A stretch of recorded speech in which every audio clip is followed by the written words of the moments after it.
하나님 우리 아버지와 주 예수 그리스도로부터 은혜와 평화가 여러분 모두에게 함께 하시길 기원합니다. 여느 교회와 같이 우리 교회도 주일 점심이면 식탁 교제를 갖습니다. 이 식사 시간은 성도들께서 서로를 바라보면서 대화할 수 있는 소중한 시간입니다. 주일 모임에서 예배 인도하는 목사만 보시다가 그냥 돌아가시면 얼마나 섭섭하시겠습니까? 점심 식사를 하면서 서로 안부를 묻고 교제하는 것 참 하나님 보시기에 좋은 것입니다. 우리가 보기에도 너무나 좋죠. 그런데 이런 소중한 시간이 때론 누구에게는 속상한 시간이 되기도 합니다. 누구에게 그럴까요? 밥과 반찬이 떨어져서 먹을 게 없는 나중에 온 사람들입니다. 웬만한 교회는 이런 경험이 있을 것입니다. 특히 그날따라 반찬이 맛있기라도 하면 그날 배식하는 분들은 긴장해야 합니다. 이제 성도님들이 드시고 또 와서 드시고 그래서 배식에 실패하면 큰일 나죠. 우리 함양교회는 가장 늦게 식사하러 오시는 재정부를 위해서 음식을 따로 챙겨둡니다. 왜 그럴까요? 누구도 주일 식탁에 배제되는 사람이 없도록 하기 위해서입니다. 참 좋은 것입니다. 소외되는 사람이 없도록 서로를 돌아보는 것, 이거 참 중요하죠. 내가 미처 생각하지 못한 사람까지도 살피는 사람이 있습니다. 그분 참 훌륭한 분입니다. 왜냐하면 이것이 주의 이름으로 차려진 거룩한 식탁이 갖는 결정적인 의미이기 때문입니다. 오늘 본문은 성찬을 다루는 가장 대표적인 구절 중 하나입니다. 성찬은 교회가 가장 중요하게 생각하는 의식 중 하나입니다. 그리스도의 살과 피를 상징하는 빵과 포도주를 먹고 마시면서 우리는 그리스도의 대속적 희생을 하나님의 은혜로 받아들이고 감사하는 시간을 갖게 되는 것이죠. 이렇듯 그리스도의 대속적 희생을 상기시키는 성찬은 주님께서 다시 오실 때까지 지속될 것입니다. 오늘 본문 33절에 내 형제들아 먹으러 모일 때에 라는 표현이 말해주듯이 1세기 신앙 공동체에서도 주의 만찬은 공동체 모임의 핵심이었습니다. 물론 오늘 우리가 거행하는 이 성찬은 바울 당시와 이 1세기와 사뭇 다릅니다. 1세기 교회가 모일 때마다 거행하던 주의 만찬은 일반적인 식사 형식을 띄었습니다. 그러니까 예배와 이 성찬, 주의 만찬, 이 식사가 다 하나였습니다. 예배드리다가 자연스럽게 주의 식탁을 대하는 것이죠. 그러니까 매 예배 때마다 이렇게 식사 형식을 띠며 거행했습니다. 하지만 오늘 대부분의 개신교회가 거행하는 성찬은 1년에 몇 차례 하는 의식으로 바뀌었습니다. 물론 이러한 변화 자체를 좋다 나쁘다 할 수는 없습니다. 변화는 고쳐서 좋은 것으로 발전할 수도 있고 때론 고쳐서 도리어 해로운 것이 될 수도 있습니다. 하지만 방식의 변화는 단순히 외형적인 변화를 넘어서 아예 본질을 왜곡할 수 있는 위험도 있죠. 실제로 오늘날 우리의 성찬 의식은 매우 중대한 의미에서 바울의 가르침과는 거리가 있습니다. 특히 본문 28절에 대한 적용이 그렇습니다. 28절에서 바울은 고린도 교회 성도들에게 주의 만찬을 거행하기 전 먼저 자기를 살펴야 한다고 충고합니다. 그러면서 30절에서는 자기를 제대로 살피지 않은 결과 고린도 교회 성도들 중에는 약한 자와 병든 자가 많고 잠자는 자, 곧 죽은 자도 적지 않다고 합니다. 31절에는 만일 우리가 우리를 살폈더라면 판단, 곧 심판을 받지 않았을 것이라고 합니다. 그래서 또다시 심판을 자초하는 우를 범하지 않으려면 자기를 살펴야 한다고 말하는 것이죠. 그러면 자기를 살핀다는 것이 무엇일까요? 오늘날 성찬을 집례하는 목회자들은 바울의 이 경고를 근거로 해서 자신을 돌아보라고 권고합니다. 그리고 자신을 돌아본다는 것은 대체로 지금까지 자기 삶을 돌아보면서 마음에 거리낄 만한 죄가 있는지 자세히 살핀 후 회개하는 것입니다.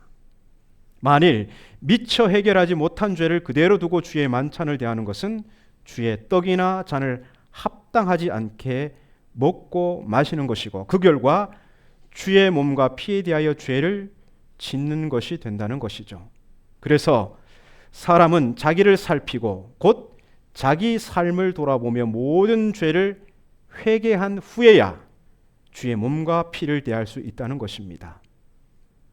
그러면 바울이 정말 이와 같은 생각에서 자기를 살피라고 권고했을까요? 글을 읽을 때는 제가 누누이 강조하는 것이지만 문맥을 잘 살펴야 합니다.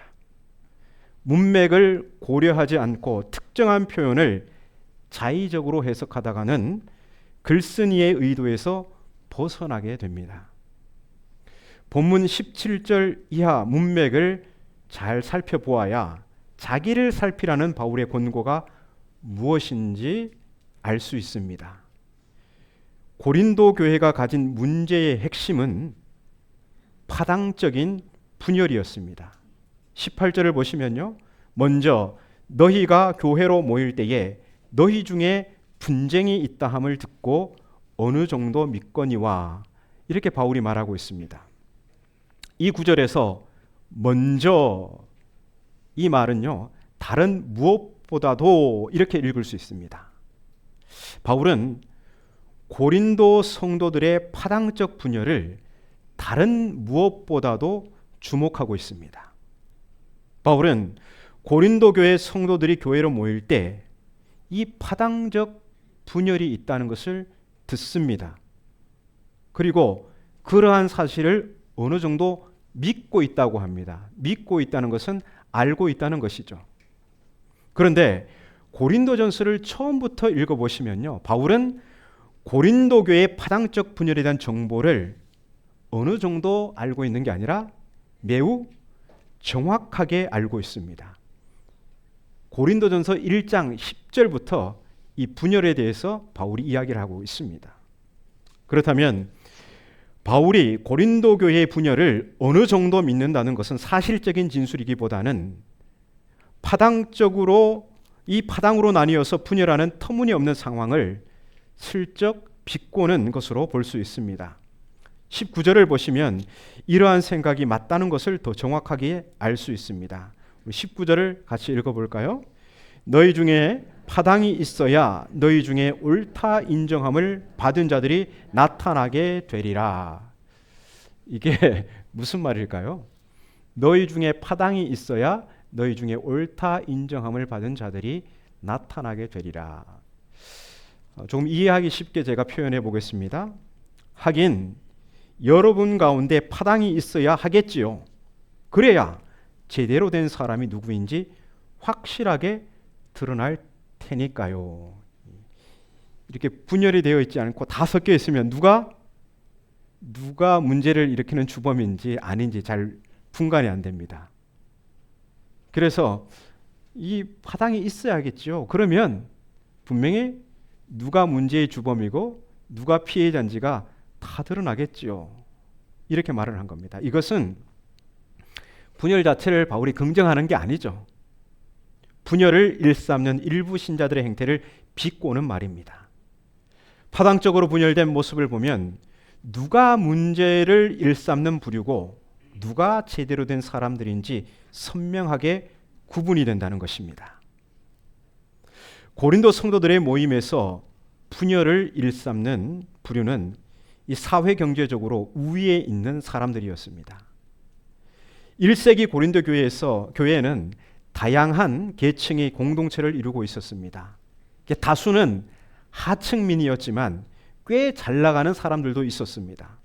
이들 모두가 예수를 믿는 믿음을 구심점으로 모였지만 사회적 신분을 완전히 무시하고 두루두루 잘 섞이는 것은 쉽지 않았습니다. 이는 오늘날에도 어렵지 않게 볼 수 있는 현상입니다. 제가 교육전도사 할 때 이 청년부에서 제가 이제 고등부 교육전도사를 했는데 청년부에서 수련회 특강 요청이 들어왔습니다. 그 주제가 뭐냐면 공동체예요. 그래서 왜 이 주제로 나에게 특강을 해달라고 하는 것이냐 물어보니까 우리 청년부가 끼리끼리 모였대요. 유유상종한답니다. 그래서 좀 이걸 좀 해결할 수 있는 그러한 특강을 해 주십사 부탁한다고 이런 요청이 있었습니다. 사람들은 가급적이면 자기와 비슷한 수준에 있는 사람과 어울리고 싶어 합니다. 그런데 고린도 교회에서 분열을 야기하는 주된 부류는 이 사회 경제적으로 잘 나가는 사람들이었습니다. 이들이 자신들을 다른 계층의 사람들로부터 분리시켜 한 행동은 가난한 사람들이 교회로 모이기 전에 주의 만찬을 다 먹어치운 것입니다. 20절, 21절을 함께 읽어보겠습니다. 그런즉 너희가 함께 모여서 주의 만찬을 먹을 수 없으니 이는 먹을 때에 각각 자기의 만찬을 먼저 갖다 먹으므로 어떤 사람은 시장하고 어떤 사람은 취함이라. 각각 자기의 만찬을 먼저 갖다 먹어서 어떤 사람은 시장하대요. 이 시장한 사람은 나중에 온 사람이겠죠. 그리고 어떤 사람은 취했대요. 나중 올 사람들 것까지 다 먹어치웠기 때문에 그런 것입니다. 이 문제의 부류들은 나중에 오는 가난한 성도들을 돌아보는 배려가 없었습니다. 이 주의 만찬은 사회적 신분에 상관없이 온 성도가 그리스도 안에서 한 몸이라는 결속감을 다지는 매우 큰 의미가 있습니다. 그런데 소위 잘 나가는 부류는 주의 만찬을 다 먹어 치움으로써 나중 온 가난한 성도들이 먹을 것이 없어 부끄럽게 만들어버렸습니다. 이것이 크나큰 죄인 것은 성찬에서 어떤 특정한 계층을 배제하는 것은 그리스도의 몸을 의도적으로 찢는 행위이고 그래서 주의 몸과 피에 대하여 죄를 짓는 것이며 그 결과 하나님의 심판을 자초하는 것이기 때문입니다. 지상의 모든 교회는 그리스도의 대속적 죽음이라는 오직 은혜의 방편으로 그리스도의 한 몸을 이루게 된 것입니다. 성찬은 이것을 재확인하고 재확정하는 시간입니다. 그런데 고린도 교회는 소위 잘 나가는 부류가 가난한 이들을 주의 만찬에서 배제한 것입니다. 하여 바울은 따지듯 책망합니다. 22절에 너희가 먹고 마실 집이 없느냐? 너희가 하나님의 교회를 업신 여기고 빈궁한 자들을 부끄럽게 하느니라. 파당적 분열을 일으켜 교회 내 가난한 자들을 살피지 않고 배제하는 이 행동은 하나님의 교회를 무시하고 가난한 이들을 부끄럽게 만든 죄이며 궁극적으로 그들 모두를 십자가 은혜로 불러주신 하나님께 죄를 짓는 행동인 것입니다. 그 결과 1절을 보시면요. 유익이 되어야 할 주의 만찬이 유익이 되기보다는 도리어 해로운 것이 되고 말았습니다. 이제 자기를 살피라는 바울의 권고가 무엇인지 짐작할 수 있습니다. 그것은 주의 만찬에서 누구도 배제되는 사람이 없도록 사람을 차별하지 말고 모든 인간적 시선을 뛰어넘어 서로를 돌아보라는 주문입니다. 왜냐하면 이것이 주의 만찬이 갖는 의미이기 때문입니다. 주의 만찬은 그리스도 안에 우리는 모두 동등하다는 그런 의미를 갖습니다. 그 누구도 그리스도의 죽음을 넘어서는 공로로 죄사함을 받은 게 아닙니다. 그래서 모든 성도는 그리스도 안에서 동등한 하나님의 자녀입니다. 또한 우리가 그리스도의 한 몸, 한 피를 먹고 마신다는 것은 우리 모두가 그리스도의 희생으로 하나가 된 그리스도의 몸이라는 사실입니다. 그렇기 때문에 교회 안에서 파당을 짓고 나와 너는 다르다고 상대를 무시하고 차별하는 것은 그리스도의 몸을 찢어서 하나님의 심판을 자초하는 무서운 죄인 것입니다. 그래서 바울은 33절에서 매우 구체적인 권고를 합니다. 그런즉 내 형제들아 먹으러 모일 때에 서로 기다리라. 결국 자기를 살핀다는 것은 주의 만찬에서 배제되는 사람이 없도록 모두가 모일 때까지 뭐 하라는 거예요? 기다리라는 것입니다. 34절에 보면요, 만일 너무 시장에서 기다리기가 어렵다면 어떻게 하라고 합니까?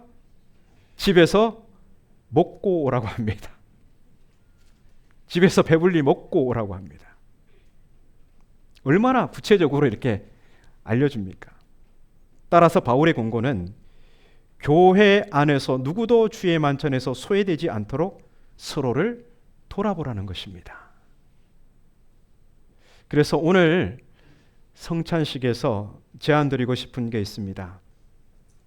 전통적으로 성찬에서 세례받지 않은 사람은 성탄을 받지 않도록 했습니다. 배제했죠. 그리고 또 자기 죄를 미처 회개하지 못한 사람은 성찬을 사양하라는 권고를 받았습니다. 하지만 이러한 배제와 권고는 그 어떤 성경적 근거도 없습니다. 오히려 이러한 태도는 복음의 가장 중요한 진리를 부정하는 것입니다. 주의 만찬은 우리를 위한 주님의 죽음을 선포하는 행위입니다. 내 죄를 위해 자기 생명을 내어주신 주님의 희생을 고백하는 것이죠. 주님의 희생이 내 죄를 해결하는 유일한 열쇠이기에 죄인인 내가 주의 성찬을 대하는 것입니다. 주의 만찬이 가리키는 그리스도의 희생 말고 다른 어디에서도 우리는 죄를 해결할 방도가 없습니다. 우리가 주의 몸과 피를 먹고 마시는 것은 우리가 죄인이기 때문입니다. 주님은 이 죄인들을 위해서 자신을 내어주셨습니다. 그러므로 이 속죄와 용서의 초대인 거룩한 식탁에는 누구도 배제될 수 없습니다. 세례받지 않았거나 오늘 우리 교회에 처음 오신 분도 이 거룩한 식탁에 함께 동참하시기 바랍니다. 누구나 주님께서 베푸신 이 거룩한 식탁에 참여할 수 있단 말입니다. 내 죄가 용서받는 길은 오직 주의 죽으심이기 때문에 그 믿음으로 성찬에 참여하십시오. 다만 누구도 이 거룩한 식탁에서 소외되지 않도록 우리 서로를 돌아보아 우리 함께 이 거룩한 식탁에 참여하십시다. 그렇게 제안하십시오. 이제 이어서 그러면 주의 만찬에 다 같이 동참하도록 하겠습니다.